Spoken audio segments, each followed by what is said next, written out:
Hello my dear friends, welcome back to the YouTube channel of Chahal academy. सबसे पहले चहल academy की तरफ से आप सभी को होली की बहुत बहुत बधाई। A very happy Holi to all of you. दोस्तों, होली का त्यौहार फेस्टिवल ऑफ कलर्स बोला जाता है, रंगों का त्यौहार बोला जाता है। और ये त्यौहार बस देश में नहीं बल्कि पूरी दुनिया में मनाया जाता है और हम इसको बड़ी ही खुशी से, बड़ी ही हर्षोल्लास से, कलर के साथ सेलिब्रेट भी करते हैं। तो होली मनाने की आखिर वजह क्या है, सोचा कि इसके बारे में आपको थोड़ी सी जानकारी दी जाए। तो हमारी जो हिस्टोरिकल सोर्सेज है, जो माइथोलॉजिकल जो स्टोरीज है, उसमें दो अलग अलग सोर्सेज में अलग अलग स्टोरी का वर्णन होता है जो कि ये बताता है कि होली आखिर क्यों मनाई जाती है। पहली जो स्टोरी है और पहली जो सोर्स है वो 6th सेंचुरी BC में लिखी गई थी और वो किताब जो लिखी गई थी उसको हम कहते हैं भागवत पुराण और विष्णु पुराण। भागवत पुराण और विष्णु पुराण में एक स्टोरी मेंशन है जो कि एक राजा की स्टोरी है, हिरण्यकश्यप की। और जो दूसरा सोर्स मिलता है वो सोर्स है जो 5th सेंचुरी BC में लिखी गई थी, गार्गा संहिता। गार्गा संहिता लिखने वाले जो ऋषि हैं उनका नाम है ऋषि गार्ग और वो कृष्ण और राधा की स्टोरी बताते हैं। तो चलिए हम इन दोनों स्टोरी के बारे में एक एक करके जानते हैं। पहला जो मैंने आपको बताया 6th सेंचुरी BC में भागवत पुराण विष्णु पुराण का सोर्स, और second 5th to 6th century BC में गार्गा संहिता का सोर्स। तो पहला जो स्टोरी है जो भागवत पुराण में मेंशन है वो ये कहता है कि एक बहुत ही पावरफुल, बहुत ही ईविल और बहुत ही डीमन किंग थे जिनका की नाम था हिरण्यकश्यप। क्योंकि वो डीमन किंग थे मतलब वो असुरों की पूजा करते थे, वो देवताओं की पूजा नहीं करते थे और वो किसी को पूजा करना अलाउ भी नहीं करते थे। उनके घर में उनका एक पुत्र, एक बेटा पैदा होता है और उनके बेटे का नाम है प्रहलाद। और प्रहलाद अपने जन्म से ही विष्णु भगवान का बहुत ही बड़ा भक्त होता है।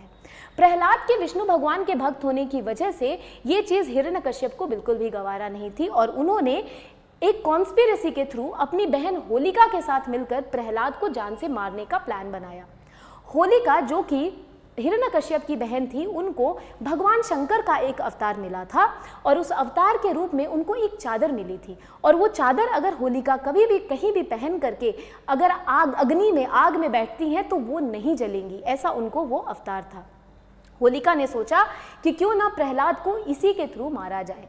तो होलिका और उनके भाई हिरण्यकश्यप ने मिल करके एक प्लान बनाया और उसमें लकड़ियां सजाई गई और होलिका ने बोला कि मैं प्रहलाद को अपने गोद में ले करके वो चादर ओढ़ के बैठूंगी और सबके बीच में ये दिखाऊंगी कि किस तरह से चादर ने मुझे और मेरे प्रहलाद को प्रोटेक्ट किया है। लेकिन प्लान तो कुछ और था। लेकिन क्योंकि प्रहलाद एक बहुत ही बड़े भक्त थे विष्णु भगवान के, तो विष्णु भगवान के आशीर्वाद से प्रहलाद पर वो चादर आ जाती है और होलिका जल के मर जाती है, जिसकी वजह से हम होलिका दहन मनाते हैं जो कि होली के एक दिन पहले मनाया जाता है। और होली हिरण्यकश्यप के डेथ पे मनाई जाती है क्योंकि नरसिंह देव का अवतार लेने के बाद विष्णु भगवान ने हिरण्यकश्यप को जान से मारा था। तो ये स्टोरी बताती है विष्णु पुराण में और भागवत पुराण में। अब जो दूसरी स्टोरी है वो स्टोरी गार्गा संहिता में मेंशन है जिसको कि ऋषि गार्ग ने लिखा था। ये 5th सेंचुरी के टाइम पे लिखा गया था और उसमें बताता है कि होली के सेलिब्रेशन के पीछे का रीजन है राधा और कृष्ण का प्यार। कृष्ण भगवान जो कि श्याम रंग के थे, जो कि काले रंग के थे, उनको एक बहुत ही खूबसूरत राधा से प्यार होता है और वो कॉम्प्लेक्सिटी में थे कि राधा शायद मुझे प्रेम करेगी या नहीं करेगी। इस परेशानी में वो अपनी मदर के पास जाते हैं और उनकी मदर ने बहुत ही जोकिंगली ये बोला कि रंग लो और रंग लेकर के अपने चेहरे पे लगाओ और वही गुलाल राधा को भी लगा दो, तो राधा तुम्हारा असली रंग नहीं देख पाएगी और उसको तुमसे प्रेम हो जाएगा।